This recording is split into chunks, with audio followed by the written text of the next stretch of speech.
Hello and welcome to my channel.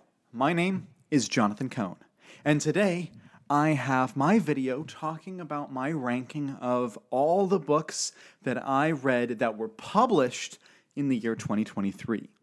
I decided that this might be a fun video to do each year now that I'm reading a lot more books that are published that year. I'm reading the books as they come out. This happens for a couple of reasons. One, because I'm catching up with certain series and publishers, and also because I'm starting to work with publishers more when they'll send me copies of books. So I read books that published that year. So I'm going to talk about each book I read, and I have 23 books that I read in 2023 that were published in the same year, 2023. So I'll be ranking them from worst to best. And really, I had a pretty stellar year for new books this year. I had 2 books that I could give 2 out of 5. These were the only 2 that I just actively didn't like the books. But then I had 3 books that were 3 stars. I had, I believe, 7 books or 8 books that are 4 stars. And then I had like 10 books that were it was 8 books that were 4 stars, and then 10 books that were like 5 out of 5. Terrific, top-tier books. So, in honesty, this was a tremendous year of great new books that I read. So, I'll be going through all of those now, ranking them from the worst to the best. So, and if you see me removing a piece of paper from each book, it's to remind me which number I'm on, because I got this trick from Brian Lee Durfee, because when you have this many books, it can get a little bit easy to forget. So I'm going to start with what I thought was the worst book that I read in 2023, and that was of the books published. Remember, this is only books published in 2023, and that is Sam Maggs's Star Wars Jedi Battle Scars. This is a prequel to Jedi Survivor, set in between Jedi Fallen Order and Jedi Survivor. This is a book that just didn't work for me on any level. I didn't feel like it did justice to the characters. I felt like the plot was incredibly paper thin. I thought that the focus of the book was incredibly wrong in what it should have been. And, you know, it should have been a Cal Kestis book, and instead it's a Marin book. And then not only that, but it takes Marin in directions that I didn't like, and it took the overall story in directions I didn't like. So that's why I gave this a 2 out of 5 stars and did not enjoy the book at all. So that's unfortunate. So that is my my bottom book, and my only other book. I only have one other book that I did not enjoy at all, and that was The Quest for Planet X by Tessa Gratton. This is a middle grade novel in the High Republic series, and my biggest problem with this book is it adds really nothing to the story. This book ends where it starts. It does not advance the plot. Yes, it adds a little bit of character development to Rupert Natani and a few of the other characters present, but it really doesn't add much actual story. It doesn't add any plot. The characters, you know, it would be different if they found Planet X in the middle during this book. That's not what happened. They don't find it in the book. And so it was just, I thought, incredibly weak as a book. So those are the only 2 books that I didn't like. Let's move on to books I either thought they were okay or I'm starting to enjoy them. My 3-star books. The first one I'm going to talk about is a book, Threading the Needle by Mona Lisa Foster. This book just came out in December. It is as far as right now, standalone, but it could be a series in the future. It is a sci-fi western series about a woman who is an assassin, and she not assassin, like a sniper, and she is basically forced to wade into a political conflict between the locals and the new political powerhouse in town. And there were things I didn't like about the story, but it was an okay story. So my next 3 out of 5 stars is from the same publisher, Baen, and this is Rhymer by Gregory Frost. This is the first book in a planned Rhymer trilogy that he has coming from Baen. Book 2 is anticipated to come next year. And this is a book that is about this guy, Thomas the Rhymer, who is actually from folklore, from famous poems, but this author basically turned those poems into a full-length novel. And those poems are pretty short, so he really stretched it out. But in this novel, the dark elves, dark as in like evil elves, yeah, not the fun Lord of the Rings elves. These are the evil elves. Kidnap a family member and Thomas the Rhymer, who was considered the runt of the family, is now sent to go save that family member on his quest. And so that is this book. I thought it was okay. I didn't love it, but I thought it was okay. And then my next and last 3-star book out of 5 was Tales of Light and Life, which is a short story collection by various authors in the High Republic series. This is a YA anthology, and I can kind of understand that. This anthology follows characters from Phase 1, Phase 2, and Phase 3 of the High Republic. There were stories that I really loved, just a few. There were stories that I didn't enjoy, and then there were stories kind of in the middle. And for me, the book overall is kind of in the middle. It's okay. I'm glad I read it for context key, and since I'm a High Republic completionist when it comes to the literature, when it comes to the prose, but in terms of enjoyment, it's not a terribly enjoyable book. So now we're moving into my 4 out of 5 books, the star books, the ones that I really enjoyed. I'm now, I had a blast reading these books. And next I have another short story collection, this one titled Of Wizards and Wolves, edited by Lisa Mangum. This is a David Farland memorial anthology. Some people may recognize the name David Farland, or as he's also known, Dave Wolverton, who is a famous sci-fi fantasy author who died in early 2022, and was a big shock to the fantasy sci-fi community. He was one of my favorite authors, writing one of my favorite series, The Rune Lords. He's terrific, he was, and he was really into writing about wizards and wolves in his literature, particularly in The Rune Lords. And this is an anthology featuring either wizards or wolves or both in each story, and it was it goes to a fund set up in his honor to help writers out.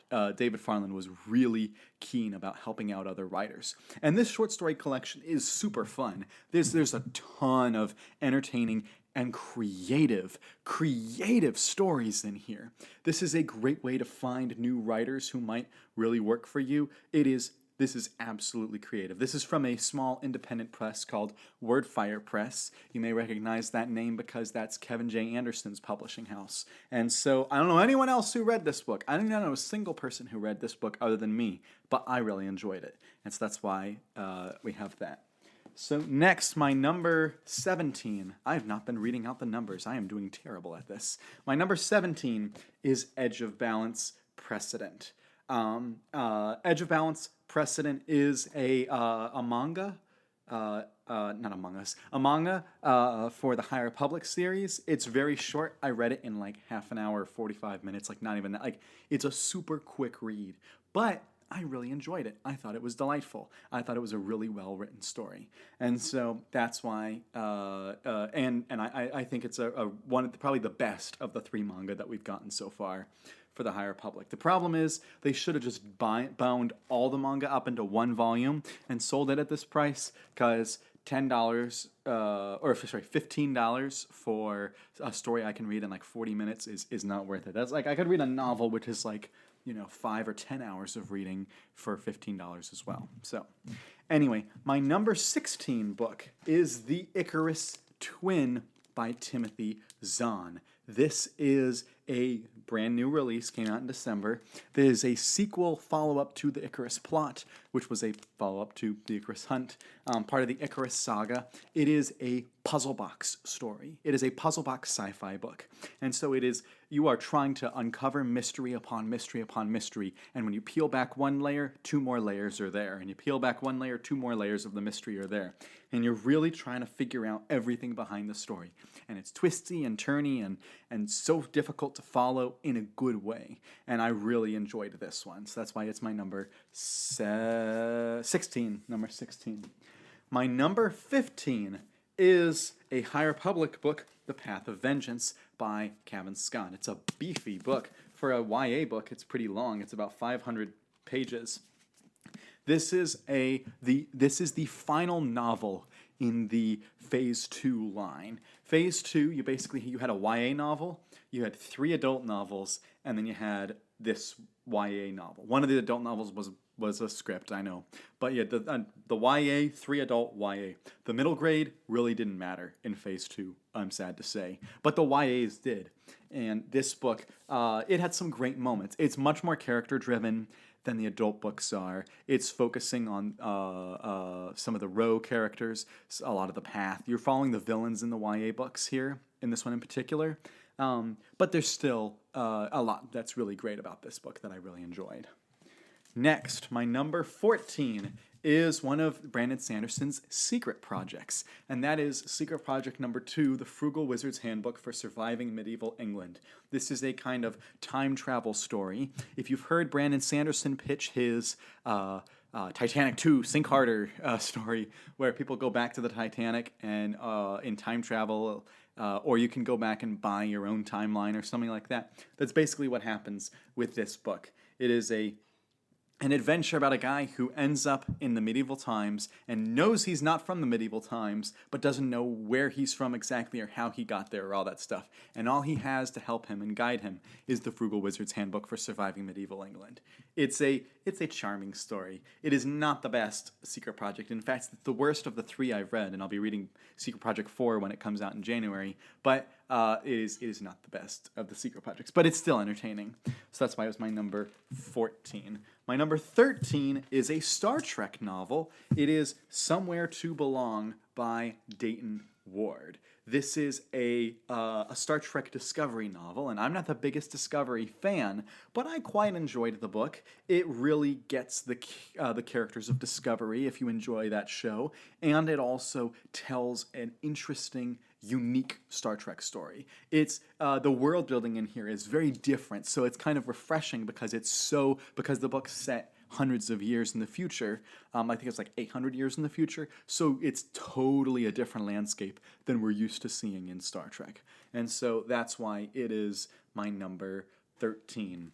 My number 12 book of the year is a novella collection from David Weber titled What Price Victory. This included a team of writers that wrote as part of this, including Timothy Zahn and Thomas Pope, which was my favorite story.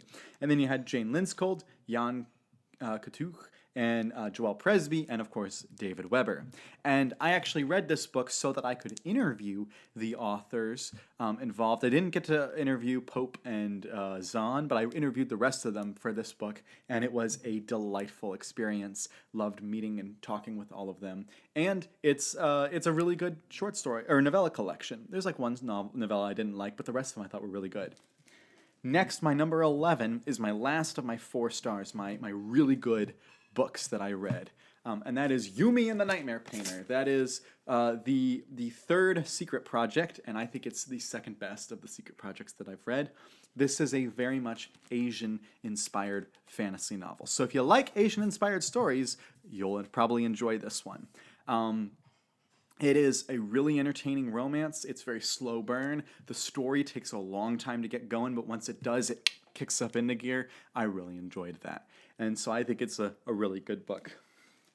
But now we are getting to my top tier of stories. These are the 5 out of 5s. These were the tremendous stories. These were the really well done. I think these are great stories all around. So I'm actually going to talk about these 2, my 9 and 10 together, because they're from the same author, they're part of the same series. And that is A Low Country and a Savage Country by Morgan Shank. This is a self-published 2 books in a self-published trilogy. The 3rd book comes out in early 2024, I believe in like February or maybe late January 2024. But this is part of a trilogy called the Low Country Trilogy, and this trilogy is a fantasy western. I talked about a sci-fi western earlier. This is a fantasy western. If you really like genre blending, you might enjoy this. This, I think, is for it being his big foray. He wrote a novel that he kind of self-published a couple years ago, but we don't really talk about that. But this is his big trilogy, and it's actually been nominated for several indie awards. And I really enjoyed these two books. I thought they were tremendously done, and I hope that after this trilogy, that Morgan is able to get an agent and is able to traditionally publish, because he's got great instincts and a great future, I think. So my number 8 is a Star Wars book. It is the script for the Battle of Jedi by George Mann. This is as I mentioned, it's a script, so it's not a traditional novel. You can tell it's not as wide as a typical hardcover, but as a script, it tells a really fast-paced story. And this one, you read it much faster than the others, but it's epic. Of the previous scripts that they've done for Star Wars, I thought that Tempest Runner was really entertaining, but it's skippable in the High Republic. And then I thought Dooku Jedi Lost was pretty good, and I thought that Dr. Aphra wasn't good at all. And so I read the Battle of Jedi, and it was much more integral to the story. And this is an intense story when you read it, and I think it flies by as a story, and it's just terrific. My number 7 of the year is a Star Trek book. It is Strange New Worlds, The High Country. So we just read about a low country, now we read The High Country by John Jackson Miller, one of my all-time favorite media tie-in authors. And this is the lead-off book in the Star Trek Strange New Worlds line of novels. It is a terrific story. This is, again, kind of getting into a sci-fi western a little bit. Although there's just some other themes in here. I think that this book is probably the biggest in terms of what's happening for a single novel that John's done, and it's a delightful experience. I really enjoyed this book. Next, we have my number 6 is the bombastic end of the adult novels for Phase 2 for Star Wars, The High Republic, which was Cataclysm. This is a bombastic, everything's coming to a head. Even though Path of Vengeance is the end of the Phase 2, like in terms of the last book published, it's a small ending. It's like an epilogue. It's a long epilogue. This is an epic, big story instead. It tells an epic galaxy-spanning story with all the Jedi fighting against the Path of the Open Hand and all these plot lines coming to a head. And there's a reason why it's called Cataclysm, and I thought it was superb. The best of the Phase 2 adult novels, I thought. Then you have, my number 5 is what I think is the best of Brandon Sanderson's secret projects so far. That is Tress of the Emerald Sea. I thought this was a delightful novel. Absolutely delightful. I loved it in just about every way. Hoyd's writing style, or not writing style, his voice in the book is hilarious. I thought that the story was delightful and interesting to read, very much like The Princess Bride. I thought that Tress was an interesting character. I loved the twists in the book. I loved the world building. I think that this was the exact amount of world building. This was exactly what the Cosmere needs. This is the direction I wish they would go in when it comes to magic system and characters and plot and adventure. And so I loved Tress of the Emerald Sea. Getting into my number 4. My number 4 is the second book in the Chronicles of Hanovar. The Chronicles of Hanovar series titled The City of Marble and Blood. And this is by Howard Andrew Jones. It was released in October this year. Book 1, Lord of a Shattered Land, came out in August. I'll be talking about that in just a minute. But this was a tremendous fantasy novel. It is very much styled in the kind of Robert E. Howard, Conan storylines, but it's also got a lot of influence in Roman history and in Carthage's history, specifically the Rome-Carthage conflicts. And Hanuvar, the character, is very much based off of Hannibal. And I thought that this book was an amazing follow-up to the first book. And Howard Andrew Jones really has a pulse on writing classic fantasy in the modern day. And I think that he's going places. I hope that more people pick up his books because they're truly tremendous. So that's my number 4. My number 3 is the kickoff book for Phase 3 of the High Republic, and that is The Eye of Darkness. Phase 1 was just special to me, more special than Phase 2, even though I think Phase 2 is tighter. But The Eye of Darkness is just so entertaining. It is such an epic story. It is darker than any of the other stories. It is bleaker, and yet there's also so much hope at the same time. I thought that the villains were tremendous in this book. I thought that the heroes were more realized than they've ever been. I thought that their struggles were very ever present, and I thought that the plot was fantastic. And there is a scene in here that is just one of the most creative scenes in a Star Wars book that I've read in a while, and so I really enjoyed it. So that's my number 3.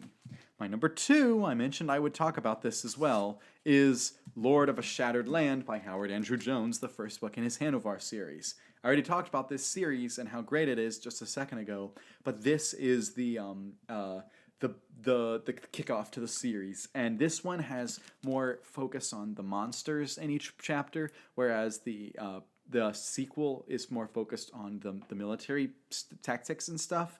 But this book is tremendous. Each chapter is basically a short story in and of itself, and it advances the overall plot, but it also kind of tells its own complete story. Same with the sequel, and it's just superb, and it's got great cover art by Dave Seeley.